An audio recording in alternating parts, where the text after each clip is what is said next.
Oke, Mbak, mungkin bisa diinformasi Mbak terkait agenda hari ini, kabarnya di BAP ya, atas kasus almarhum Mbak. Ya, ini saya atas almarhum adik saya namanya Iwan Ilham. Di sini sebagai perwakilan keluarga memberikan pernyataan tambahan untuk kelengkapan proses kasus adik saya. Di sini saya juga menyampaikan hasil dari rekam medis adik saya dari Rumah Sakit Brawijaya, di mana menyatakan pasca operasi sesarnya ya, menyatakan kalau dia dalam kondisi sehat, tidak mengkonsumsi obat-obat apapun gitu ya, dan dia walafiat saat itu. Itu yang kita sampaikan. Yang kedua, kita menyampaikan keinginan dari pihak keluarga untuk mendapatkan keadilan untuk adik saya ya. Dengan apa yang terjadi ini, saya diinformasikan dari pihak di klinik itu izinnya udah dilepas, dan dari kita sendiri ingin keluarga ingin akan ada penusukan yang tentunya ada konsekuensi pidana ya bagi pihak-pihak tenaga medis yang terlibat atas kejadiannya hal ini di adik saya. Ya, mungkin bisa cerita tentang kronologis kejadian malpraktek yang juga malpraktek yang akhirnya mengakibatkan adiknya meninggal ya Mbak? Kenapa Mbak? Ya, mungkin bisa dijelasin ya, mungkin kronologis kejadiannya ketika itu. Kalau kronologis kejadiannya saya tahunya adik saya itu datang konsultasi ke dokter ke klinik itu tanggal 6 Oktober Iya, dia konsultasi, terus habis itu dia mendapatkan pernyataan dari dokter Danu Mahandaru gitu ya, dia yakin dan percaya hasil yang akan terjadi mengenai terkait proses liquefaction ini, dan terjadi proses liquefaction sama 21 Oktober tersebut. Nah itu saya terus terang saya sedang tidak berada di Jakarta, saya cuma tahu konfirmasi, oh iya saya confirm mau liquefaction, oh gimana, aman, lebih seperti itu saja. Jadi saya tidak tahu kalau ada penambahan proses yang terjadi di tanggal 21. Saya tidak tahu ada penambahan dari 2 jam ke 5 jam. Itu yang sangat saya sayangkan. Kenapa pihak keluarga dibuat tidak mengetahui in the dark ya, dalam artian sampai akhirnya terjadi kemalangan ini. Jadi saya cuma dapat berita adik saya komplikasi dan dilarikan, dan itu terjadi meninggal dunia. Kita pihak keluarga sangat bersedih, histeris, terutama dengan adanya keponakan saya ya, belum 2 tahun dan 2 bulan, kita benar-benar merasa kehilangan yang sebesar-besarnya dan juga sedih yang sebesar-besarnya. Oke, Kak, tadi kan Kakak bilang gerakan alat bukti baru berupa kamera Dari Rumah Sakit Brawijaya. Nah itu apalagi kan mungkin yang dibawa alat bukti lainnya gitu mungkin untuk sekarang penyelidikan. Jadi yang penting kan hari ini saudari atau saksi Indri ini memenuhi undangan dari penyidik Polres Jakarta Selatan ya, untuk menyampaikan atau memberikan keterangan BAP menyangkut latar belakang ataupun rekam medis dari berupa data rekam medis yang diterbitkan oleh Brawijaya Hospital, ditandatangani oleh Dr. Diana Mulia. Jadi di situ sudah sangat jelas tercantum bahwa korban ini sejak masa kehamilan sampai dengan melahirkan sampai 2 bulan usia bayi yang dilahirkan itu berada dalam kontrol Dr. Diana Mulia dari Brawijaya Hospital ya. Artinya tidak ada celah-celah yang membuat satu peluang bahwa korban ini terindikasi memiliki obat yang di luar pengetahuan dokter Diana tersebut. Bang, tapi ini sudah ada komunikasi dari pihak sana Bang yang klinik menghubungi Abang terkait mengajukan proses? Ya, selain dari proses kita mendatangi Polres Jakarta Selatan mengenai undangan penyidik hari ini, memang sudah ada komunikasi dengan pihak Dr. Danu Mahandaru melalui kuasa hukumnya. Pada prinsipnya mereka juga ada menyampaikan suatu permintaan untuk bisa bertemu dengan keluarga korban ini. Mengingat sebelumnya mereka pernah berusaha untuk datang mungkin, tapi waktunya dalam masa berkabung 7 hari yang masih kurang pas ya. Tetapi Kayak saya 2 hari kemarin itu mereka ada tanda surat permintaan waktu untuk bertemu dengan dua kami, dan mereka juga mengusulkan ataupun meminta kesempatan untuk dapat mengembalikan biaya yang pernah dibayar oleh korban ini ke Denpasar. Tapi gimana Bang, ini tetap mengupayakan kasus itu terus di proses di jalur hukum atau nantinya apakah ada restoratif justice atau seperti apa? Sejauh ini kita masih tetap sesuai dengan konsisten yang kita laporkan di Polres ya.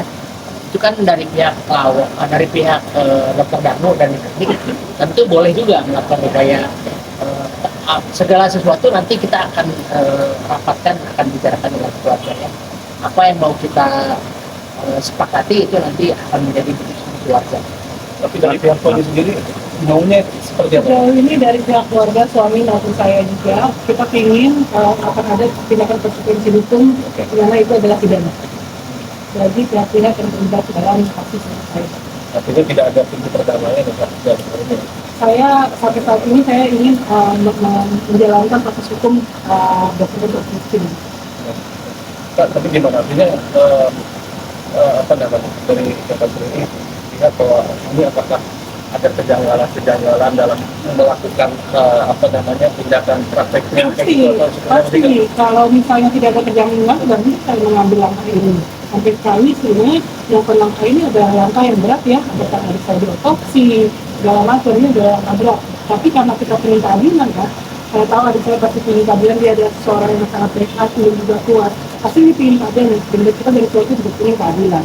Dan tentunya kita tidak ingin kalau memang ini adalah suatu hal yang wajar bagi klinik tersebut, berarti mungkin ada korban sebelumnya. Dan saya tidak mau ada lagi korban ke depannya. Itu mungkin adalah manfaat yang adik saya bisa berikan kepada masyarakat luar ya. Tapi saya ingin yang pasti kalian.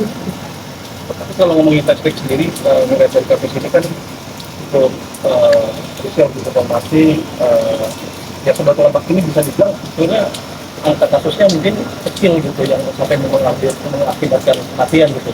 Nah ini jadi menurut sering pada artinya kan ini kan kalau nggak salah si almarhumah ini pasca melahirkan 2 bulan, terus melakukan tindakan ini gitu. Iya, dan itu yang juga saya pertanyakan. Saya tahunya saya berkali-kali bilang ke almarhumah, maksudnya ini harusnya kamu tunggu panjang 6 bulan. Saya juga dari rumah sakit dan kerja dengan Dr. Maria, dia memberikan saran operasi ini harus dilakukan setelah pasca 6 bulan. Sedangkan adik saya baru 2 bulan dan sampai dia bisa yakin aman, simple gitu, meyakini kok bisa sampai adik saya tuh seyakin itu gitu. Dan itu yang sangat saya sesalkan ya. Sebagai seorang dokter itu harusnya mempunyai prosedur, tapi jenis prosedur yang standar bagaimana mereka menjalankan prakteknya. Prosedur tertentu. Bang, tapi kalau ngomongin masalah tindakan operasi ini kan jatuhnya udah bisa dibilang operasinya berbeda gitu Bang. Yang saatnya mungkin setelah ada kesepakatan antara kedua belah pihak, itu ketika ada surat dari mungkin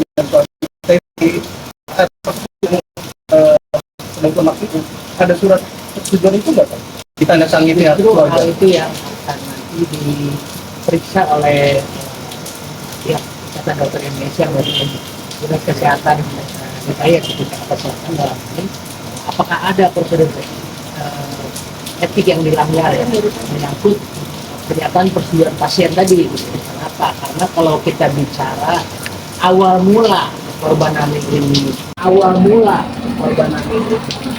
mengadakan pembicaraan dan menyetujui usulan untuk dilakukan operasi lemak pada tanggal 21 Oktober 2023 itu kan pada sampai jam 13.35 itu opsinya adalah operasi sedot lemak dengan biaya 200 juta dan hanya waktu kurang lebih 2 jam. Bahkan ada kontak WA dengan petugas dari klinik yang menyatakan bisa pulang pada hari yang sama. Gitu. Artinya prosedur operasinya kan berubah jam operasinya dari 2 jam menjadi 5 jam karena ada penambahan 2 titik dan ada penambahan biaya yang juga cukup besar dalam hal ini sampai ke angka 300 juta tadi ya. Nah dalam hal ini korban tidak mendapatkan penjelasan detail bagaimana mengenai prosedur sampai operasi 5 jam tersebut, sehingga juga tidak ada informasi apapun kepada keluarga terhadap suami pun yang pada saat jam kedatangan konsul terakhir dengan Dr. Danu pada tanggal 21 Oktober itu hanya berbicara mengenai persetujuan untuk membayar lebih daripada apa yang sudah disepakati. Itu. Jadi yang kita sayangkan dengan perubahan waktu jam operasi dari 2 jam ke 5 jam itu, kita justru pertanyakan apakah ada pernyataan persetujuan dari pihak keluarga terdekat, dalam ini suami ataupun keluarga saudara yang lain ya. Karena yang saya sempat infokan juga, kalaupun memang ada misalnya menyatakan persetujuan itu dari korban ini sendiri, yaitu apakah hal itu tidak merupakan satu yang melanggar secara etik? Ya. Bang, tapi sebenarnya apa sudah berapa orang yang diperiksa mungkin dalam hal itu keluarga saksi-saksinya gitu? Kalau berdasarkan SP2HP yang diterbitkan oleh pihak Polres Jakarta Selatan, itu sudah ada 8 orang saksi yang dimintai keterangan, termasuk saksi terlapor Dr. Danu Mahandaru. Saksi ke-9 sebetulnya udah mau diperiksa Dr. Mahardika yang merupakan dokter anestesi dalam tim operasi tersebut. Tapi kemudian pada saat beliau naik tangga, beliaunya terjatuh sehingga jatuh pemeriksaan itu tertunda.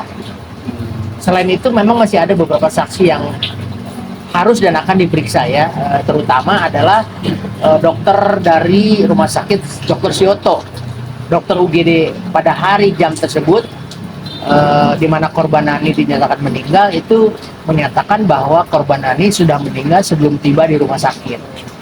Ya kan gitu. Keterangan itu sangat berbeda dengan apa yang disampaikan oleh saksi terlapor Dr. Danu Mahandaru. Jadi dalam hal ini kita pun masih menunggu hasil daripada lab krim atas pemeriksaan secara forensik yang dilakukan oleh Rumah Sakit Polri Dr. Sukamto. Berarti dibilang ini kan seperti melakukan seperti itu ya, mungkin tindakan hukumnya nanti akan seperti apa kasus ini? Justru saya mendapatkan informasi pada hari tanggal terjadinya peristiwa di tanggal 22 Oktober tersebut, justru saya mendapat informasi bahwa Pak Kasat Reskrim sudah datang ke TKP di klinik, gitu kan, gitu, dan mengundang beberapa teman wartawan untuk hadir gitu. Pertanyaannya kan, saya belum sempat konfirmasi dengan beliau. Pertanyaannya kenapa selama 1 bulan seolah senyap kan gitu kan, tidak ada data informasi yang keluar ke publik gitu. Nah, itulah yang juga menjadi salah satu pertimbangan kita untuk mengadakan preskon pada tanggal 21 November kemarin gitu kan. Karena kalau kita ketahui bahwa dengan adanya korban meninggal seharusnya sudah ada rilis awal dari pihak kepolisian. Nah, ini berarti pertama kali almarhumah melakukan tindakan operasi sirot lemak. Nah, pertama kali. Jadi karena mungkin ini pertama kali, ya kita diberikan saran dan konsultasi yang sangat meyakinkan bahwa ini adalah simple, cepat, aman. Ya adik saya tergoda gitu ya. Dan tergiur. Intinya seperti itu, dan saya sangat disayangkan, mungkin sangat sayangkan kurang detail terkait sebenarnya prosesnya itu apa sih, bagaimana prosedurnya. Terus yang sangat sayangkan itu adalah perubahan dari 2 jam ke 5 jam. Menurut saya dengan penambahan waktu yang segitu besarnya, perlu ada persiapan lebih banyak lagi dan penjelasan lebih besar lagi kepada pasien. Karena berarti ada dugaan bahwa dokter itu memberikan keterangan palsu kepada pihak keluarga, baik karena almarhum sudah meninggal ataupun sebelum itu. Belum, justru dengan adanya surat permintaan dari kuasa Dr. Danu meminta kesempatan waktu kepada keluarga korban Nani untuk ketemu, itulah yang mungkin ya akan kita pertimbangkan waktu dan tepatnya agar kita mendapatkan keterangan pertama justru dari pihak The Clinic, apa yang membuat hal tersebut terjadi. Karena kan keterangannya simpang siur seperti yang saya bilang, ada yang menyatakan korban mengalami pemiruan jantung, ada mengatakan tidak stabil, ada yang menyatakan sedang dibantu oksigen, ya kan? Ada yang menyatakan sudah meninggal sebelum tiba di rumah sakit. Ini simpang siur. Jadi kita tidak mau terjebak pada informasi-informasi tersebut. Yang pertama kita tunggu nanti minggu depan hasil daripada labkrim atas sampel organ tubuh yang sudah diteliti oleh laboratorium forensik. Yang kedua tentu kita juga merasa perlu untuk mendengar keterangan langsung dari saksi terlapor ya, dalam ini Dr. Danu Mahandaru maupun Dr. Mahardika, supaya keterangannya nanti juga bisa dipertanggungjawabkan baik kepada keluarga korban maupun kepada pihak penyidik kepolisian di Polres Jakarta Selatan nantinya. Maka selanjutnya berarti apa, Bang? Kita sedang Masih mengikuti ada- proses bahwa jadi artinya meskipun ada surat permintaan dari kuasa hukum Dr. Danu, proses yang sudah kita laporkan kan tidak bisa dihentikan. Kita tidak dalam kapasitas untuk menghentikan proses. Proses tetap berjalan, penyidik tetap melakukan langkah-langkah pemeriksaan terhadap sejumlah saksi, ya kan. Di luar itu, apapun yang mau kita upayakan itu masih dalam konteks kita akan bahas dulu dengan pihak keluarga bagaimana keputusan pihak keluarga, karena ini sudah bukan menjadi keputusan salah seorang saja, tapi sudah menjadi keputusan keluarga besar ya. Tapi saksi pelapor akan didatangkan lagi atau selesai di kayu itu? Sementara ini kan keterangannya sudah dianggap cukup ya. Untuk keterangan awal sudah cukup, karena ini kan masih tahap penyelidikan ya kan. Nanti kita akan tidak lanjuti apakah konteksnya penambahan keterangan ataupun ada BAP lanjutan, nanti itu nanti setelah proses lanjutan yang akan ditetapkan oleh pihak kepolisian. Terkait dengan itu nanti pidana, terkait dengan perdata, kan Bapak udah 2 kali memastikan ya, itu apalagi Pak yang Ya, tadi sudah saya sampaikan bahwa terkait dengan somasi yang saya sampaikan, mereka juga sudah jawab somasi sebetulnya, kuasa Dr. Danu. Hanya saja belum menyampaikan fakta apa sih yang terjadi gitu kan.